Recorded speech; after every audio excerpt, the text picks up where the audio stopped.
Hello, नमस्कार मित्रमैत्रिणींनो. तुम्हाला एक गोष्ट मी खरीखुरी सांगते. काचेला जर तडा गेला तर आपल्याला ती काच जोडता येते का पुन्हा? नाही. एकदा काच तुटली की तुटली.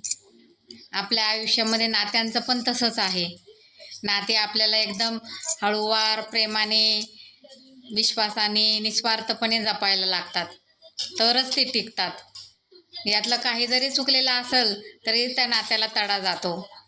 आणि मग एकदा तुटलेली नाती परत जोडता येत नाही. आपण किती जरी प्रयत्न केला तरी ती नाती आपण जोडू शकत नाही. त्यामुळे आपल्या नात्यांना विश्वास द्या आणि नाती जपण्याचा प्रयत्न करा. आणि नाती ही जपलीच पाहिजे, तर आपलं आयुष्य खूप सुंदर होतं. माझी जर रील तुम्हाला आवडत असेल तर लाईक करा, कमेंट करा, मला फॉलो करा, सबस्क्राईब करा. धन्यवाद.